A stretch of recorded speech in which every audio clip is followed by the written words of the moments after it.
Viewers, welcome back to Rise and Shine Your Life here on Tobago Channel 5. At this time, we're chatting with Mr. Martin George, attorney at law, and our focus this morning, yes, is on, a little bit on the crime situation here in Tobago, but as well the issue here of salaries and allowances.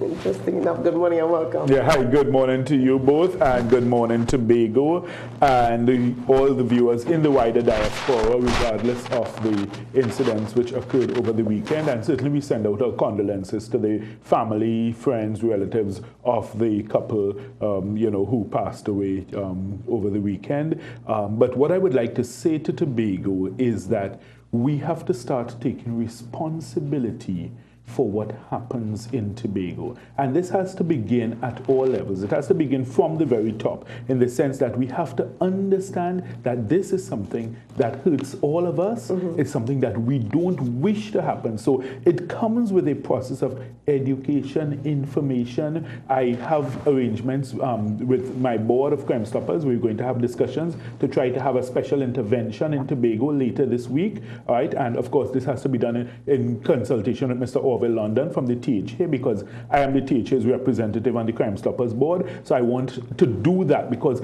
in other words, if we get persons sensitized to the idea that, look, you can call in information anonymously, nobody knows your name or anything of the sort, and you can also get a reward for it. We offer rewards up to $10,000, and in an extreme case, we offer a reward of $100,000. If you recall, in the Mr. Mount Pleasant scenario, yes, we did intervene. I spoke with Mr. London and we made an immediate intervention.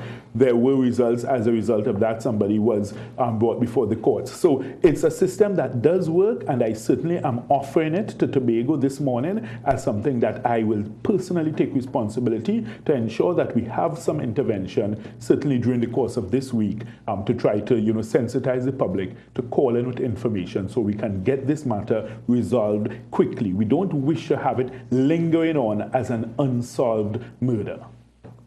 All right.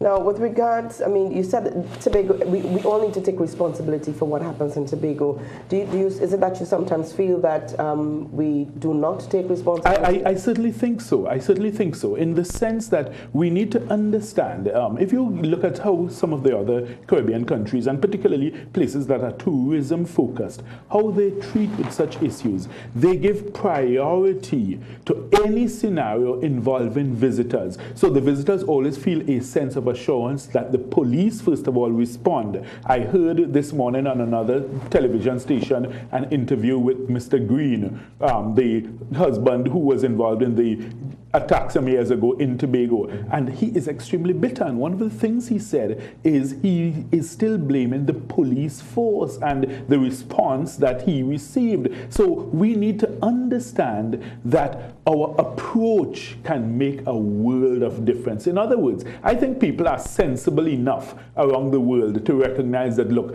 crime is not something isolated to Tobago. Crime is something that happens everywhere. You have had attacks on the London subway with bombings. You have had years ago where the two teenage boys took the 6-year-old boy in London and murdered him for no apparent reason when they were walking along the train tracks, if you recall. So in other words, let's not take things out of context to make it sound as if, well, it's only in Tobago, only in the Caribbean, right? Crime happens everywhere. Look at what happened in Kenya over the weekend, where, innocent persons traveling on a bus, then look at what happened in the mall in Nairobi, where one of our own citizens, a brilliant Island Scholar winner, was murdered as part of that attack. So this is something that happens everywhere. In the USA, every week you have some killing in a school or in a post office or in a workplace where somebody takes out a handgun and shoots down their co-workers, that kind of thing. So let us not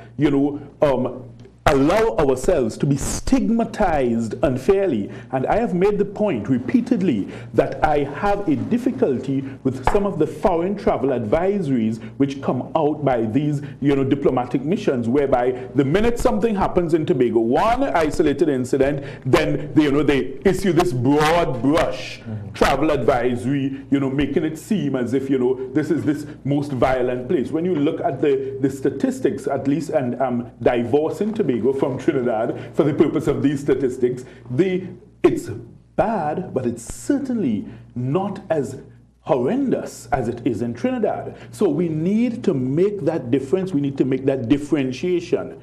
But at the same time, we also need to start taking responsibility to educate our people to understand that, look, a tourist is not somebody who comes here as a victim. And when I say a victim, either a victim of a taxi driver who might try to overcharge them, or somebody who's selling meals at a lunch counter. Right. You see a tourist, you want to raise the price or jack up the price, or tell them it's in US, or tell them, that's not the purpose of a tourist. A tourist is someone who comes, and if you get them to spend their money, then that helps to build your economy. It's good for all of us. So, as I have said before, and I want all of us to really appreciate what tourism is. Tourism is a way of pleasantly and happily separating a visitor from their money so that they're happy to do it all over again.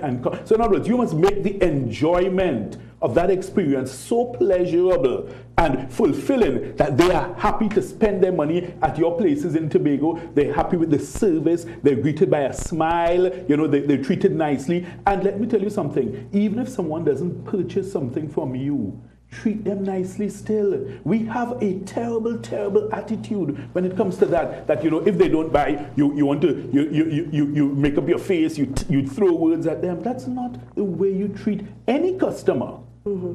Whether it's even a Tobagonian like yourself or a Trinidadian or a visitor from abroad, you don't treat any customer that way. Any customer who comes to your place, whether they purchase or they don't purchase, you treat them nicely, you treat them with courtesy. And if you travel around the world, you'd recognize this is one of the fundamentals of tourism. So that's why I tell you, we need to start taking responsibility, because I am not sure that message has reached down to everybody at all levels, that we understand that, look, the same person I treat nicely, they may not buy from me, but because they've been treated so well, they may go by you next door and buy from you. Okay. You then may now make some purchase that benefits me. So at the end of the day, all of us rise, all of us benefit from it. So we need to change that attitude and approach. I've seen many people who have complained, particularly if something happens, particularly visitors, the treatment they get at the police station is not good.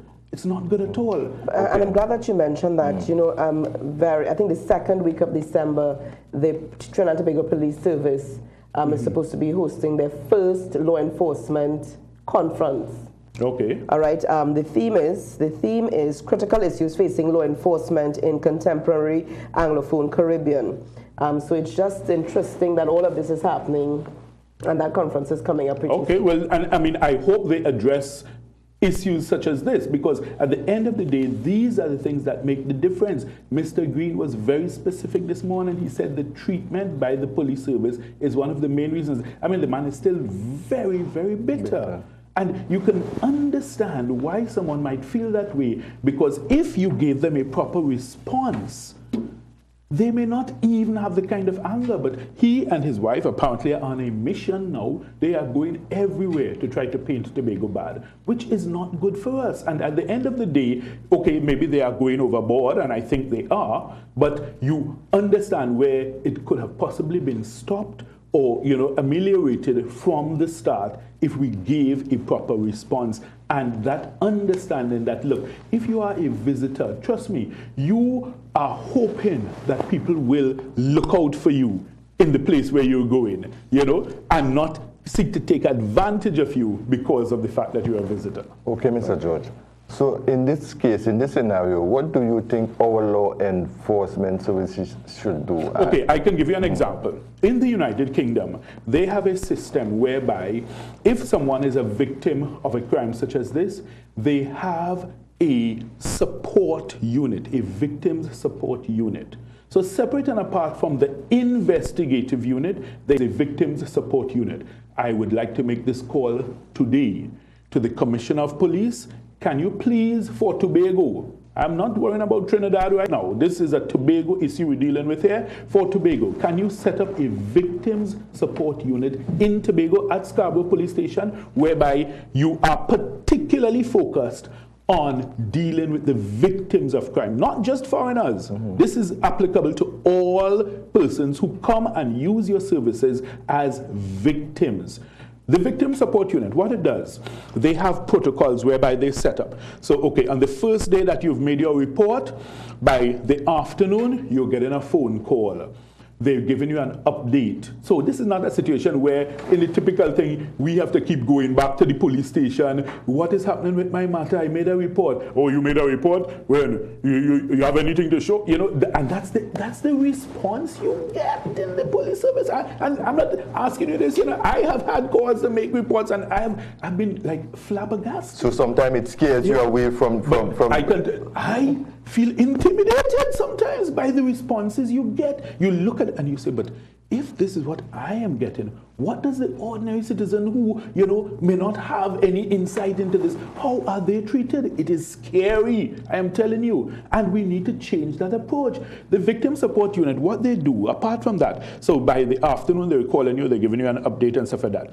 They then advise you, okay, we have counseling services, all right? Do you wish to come in? We'll fix an appointment now. You can see a psychologist. Are there any of your family members who were traumatized also, who need that kind of, you know, then they ask you even things like, okay, if you're a visitor, do you have money to be able to think? They try to make them, I mean, not that they're going to be handing out money, but at least if they can make a phone call to a relative or make some, that's the kind of thing. If you give people that service, I tell you, visitors, if anything happens, they will still say, hey, listen, something bad happened, but you know what? Those people in Tobago, they're nice too bad. If you know well they treated me after the incident. And they will go back singing our praises for Tobago. And we are so silly, we don't even understand that these are simple things that we can put in place to ensure that that is improved. The Kent family of Speyside is still awaiting some word on their on the death of Dane Kent earlier this year. The Richardson John family is still awaiting word for almost 4 or 5 years on the murder of Denise John. Her body was found in the Lowlands area. Right. Yes. To date, the police have still not held anyone in connection with that murder or those murders. There's been no word. Family members still have to be calling to find out what is happening. And you should not be having to do that. The Victim Support Unit is supposed to take control of that. They're the ones who, and I'll tell you further, in the UK, if there's any progress in the matter, say for instance, if someone is arrested, they call you. They say, well, okay, look, you know, Mr. George, this is the situation today. Officer so he went out. This person was arrested. Right? We are arranging for an ID parade or whatever. Right? We will contact you further to let you know. And then they ask, are you okay? How are you? Listen, that is a simple thing we can put in place by next week, if you understand me. It does not take too much. Even if the police service isn't taking the initiative, then let the THA set up a victim support unit. But and as I say, not just for foreigners. It must also apply to Tobagonians, because but it almost feels, Mr. George, are that treated badly. Yes, but you have to be a certain Tobagonian of a certain caliber to have that type of response or that type of importance placed on your case. Which is not what it should be. So all Tobagonians, regardless of whatever level, you must be able to get that support and that service, and I'm calling for that to be set up today. So if we can take one lesson out of this tragedy, because you see, the way I look at life, bad things happen, but we must not dwell on the bad things. We must see from that, let's see what good can come out of it. So if Tobago out of this can set up and have a fully effective and functional victims support unit, then I think this can turn out to be something that going forward, that victim support unit will be a blessing for Tobago. All right. Okay, so I wanted us to touch on another issue here, because I mean, it's not very often that we have you on set with us. With regards to salaries and allowances, let's talk a little bit here about President Carmona, that the $28,000 housing allowance, whilst utilizing a fully funded state housing or state accommodation. Your thoughts on that? We have not been able to chat as you started off mentioning salaries and allowances, I thought you were making a pitch for me to speak to the bosses here, you know. Which I can still do. Not a bad idea. Yes. All right. Now, the thing is, I'm not quite sure why this matter has engaged so much debate, which I think has led to obfuscation rather than elucidation of the issues. It's very simple, it's very clear. If you are in receipt of government housing, you cannot be in receipt of a government housing allowance for housing. It's just as simple as that. There is absolutely no magic to it, there's no mystery, and you know, quite frankly, I think that the persons who are responsible ought to step forth and say, hey, listen, it was a mistake, because there's no other way around it. All the shenanigans about whether the housing is suitable or, you know, whether it's super grade housing, those are irrelevant, because at the point of accepting the housing, those issues would have arisen then. So in other words, if it was not suitable, it's not something you would have accepted. But should the president at this point in time repay? Well, that I would think would be a moral, ethical decision that would have to occupy his attention if it is put to him. At the end of the day, if it's money that has been received, and you see, particularly given the fact that you have been calling on citizens to aspire to a higher standard, I think it would be a tremendous and phenomenal example to lead by if that is done.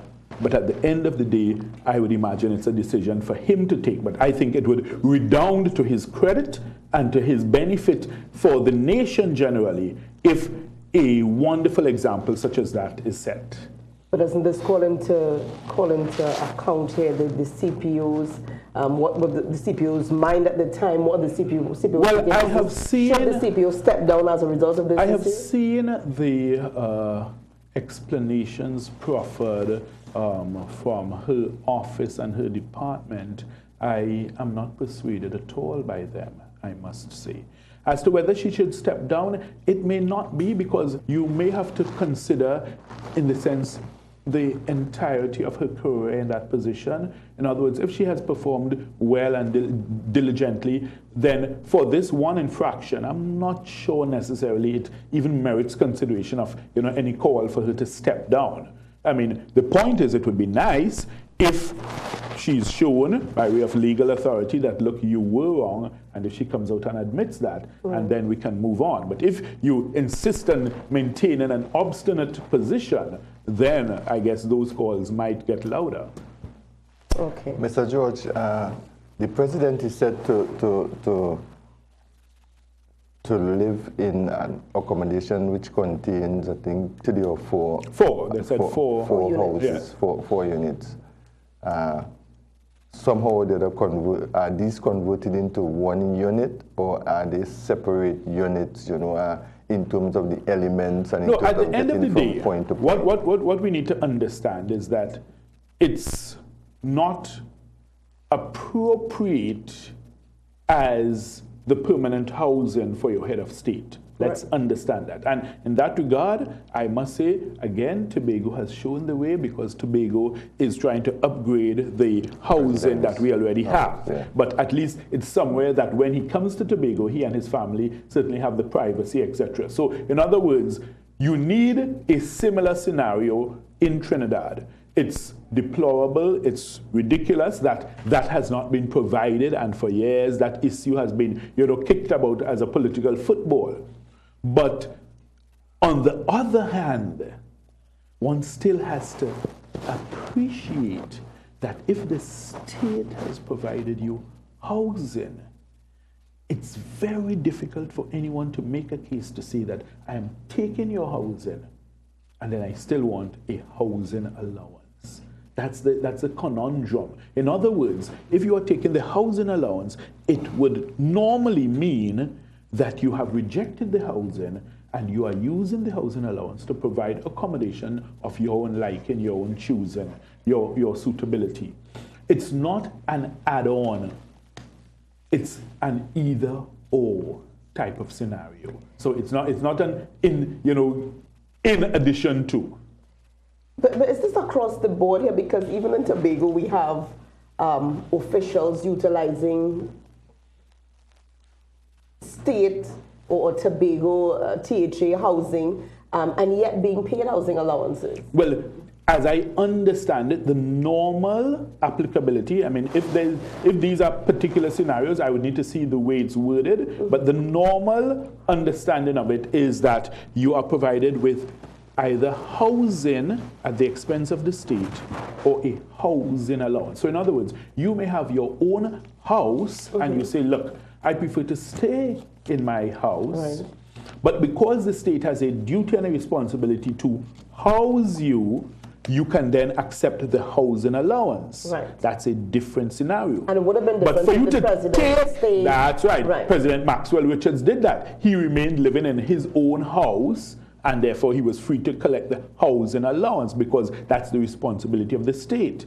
But if you are talking about a scenario where someone in the THA is receiving a house from the state or the THA, and then still taking, in addition to that, a housing allowance for that same purpose, then that appears, as I say, unless I see the contract, I can't make any definitive statement. But on the face of it, it appears to fly in conflict with the understanding of the provisions. Because the provision is that, look, we are to provide housing for you.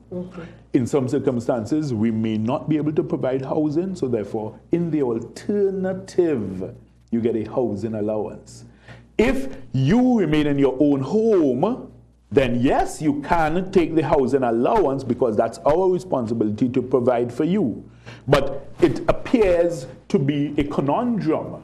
If you take the housing and then you still take the housing allowance, that's the concern. Now, this is separate and apart from upkeep for housing, which may be that they may pay for your maids, gardeners, drivers, butlers, whatever. That's different. That's for your household, to maintain your household. Right. But if it's just housing, a roof over your head, allowance, then it appears incongruous that you can accept housing and at the same time accept an allowance for housing. But that's what it is. Now, I'm saying here clearly the powers that we thought the president had, he does not. And well, I would not want to comment on that. What then? I mean, because I hear what you're saying here that it should be his moral duty too. No, I said it's a moral issue. A moral issue that he should do the right thing. But if he does not, what does it say? What does it speak to? Well, I wouldn't want to comment on what may be the obvious, if you understand me. At the end of the day, I mean, there may be considerations which exercised his mind, which we are not yet privy to. And I'm always willing to try to give persons the benefit of that doubt. But I would imagine that at some point, either himself or his office must issue some statement to the public on this. Because, I think sometimes our officials are of the view that, look, let them breathe, they will get tired and, the issue will die down. But I think this one is a little too significant and too important because it impacts, as you say, on all other officials. Because if there are other officials who are doing the same thing or are tempted to do the same thing, they may say, well, look, if the president is doing it, then I should be entitled to it too. So, it has repercussions across the board. So it's not something that one can turn a blind eye to or try to ignore or sweep under the carpet. I think at some point a statement must be made. But the length of time that has already elapsed, I mean, and the president doesn't seem any closer from what we're seeing, doesn't seem any closer to doing the moral thing or the right thing. Well, you see, just be careful. I didn't say that he has to do the moral thing or the right thing. Well, I'm saying it could be a consideration because I don't want to moralize or pontificate on the issue. I've simply said it as the law has it, and it's up to persons to decide how they wish to treat with it. Okay. Is it within the chief personnel officer purview alone to give this allowance, or well, I have any not other entity seen comes anything in in the legislation or anything dealing with the Salaries Review Commission which allows her the powers which she apparently thinks she has, quite frankly, you know, because if you sit as the secretary to the Salaries Review Commission, then the decisions of the Salaries Review Commission are to be implemented by you. I don't think that it gives you room to now interpret, in other words, to say, well, you know, these fellows said A, B, but I think what they really meant to say was C, D, E. There's absolutely no way that a secretary to a commission could ever have those powers. It just makes, you know, rubbish of it, because in other words, then you have decisions being taken without the commission, and that could never be. So in other words, it must be a decision of the commission communicated through you. It could never be your decision. You could never have the power or authority to do that. Yeah, well, this is you know, the thought was very confusing to determine whether it's her or the Salary Reviews Commission, because well, if you recall, it really said that she's the secretary to the commission. Poignant reply by Mr. Collier. He said, what the SRC has to say is in our report. He's very clear. So in other words, look at our report.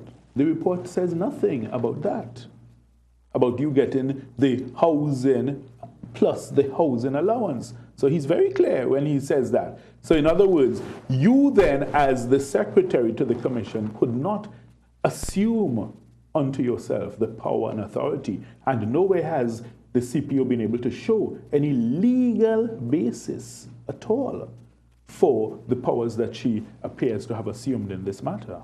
Mr. George, you just reminded us here of what the law says, which would suggest that if this is not what is being followed, then it is in breach of the law. That's my humble interpretation. Of course, you know, the courts are the ones who finally would pronounce on anything such as this. So, I mean, I hope it never reaches to that, and I hope good sense prevails. But for the ordinary man here, the thinking is that the president is in breach of law. Well, as I say, there may be things which may have exercised the mind or the office of the president, which we may not be aware of. And I still want to err on the side of caution by giving the benefit of the doubt to everybody. And I would prefer to await a statement from his office. And that's the final word on that? Well, that's my final position in that, you know, I am still always respectful of all office holders and offices in Trinidad and Tobago. And while on the face of something, it may appear to be an egregious breach of procedure, protocol, practice, law, whatever, I would still say, hey, okay, let's not rush to judgment. Let's still balance the scales, give the person an opportunity for them to say something. If in the face of everything you remain silent, then of course, then you can't blame the public afterwards for, you know, making their own conclusions. So I would still prefer at this point to give that opportunity. On the side of caution. Yes. But like I said earlier, you know, it really calls into account here some of the other officials in Tobago who, as I said, are... Well, if that is happening, then I think that as Tobagonians, we all need to start making some noises about this and making some inquiries, because it's not the way it should be. If you have had situations where the board members of the TRHA were called out recently for what appeared to be abuses and excesses of their authority, if there are other officials of the THA who are doing the same thing in housing, then that's something we must call out, and we must, you know, call upon them to account. And if they have received monies illegally or whatever, and it's proven that way, then ask them to repay it. Ask them to repay it? Of course. Then are we asking the president to repay? Right, and notice I'm always very careful in what I say. I said, if it is proven that you've received it illegally. So similarly, if it reaches to that stage with the president, then of course, I guess the public would be entitled to make that call. All right, well, thank you so much this morning for chatting with us, Mr. Martin. Any other bits of information you'd like to share with us before we go? No, except that I would love to wish everyone in Tobago a very Merry Christmas, a very Happy New Year. I look forward to the year 2015 with beautiful and brilliant expectation. And I keep saying to Tobagonians, we can make this the #1 paradise in the world. The future is in our hands. But we need to understand with that comes a responsibility. All right. Okay. Thank you so much. Thank you so much. Viewers, we're going to leave it there for this time. We'll take a break. We want to apologize to you this morning. We've got no Rise and Shine Morning News. But when we come back from the break this morning, we will be chatting with Ms. Crystalline Moore, attorney at law, via telephone. And some changes over the weekend. She is now the new interim political leader of the Tobago Forwards. Interesting enough. Stay tuned. We'll chat with her just after the break. Stay tuned.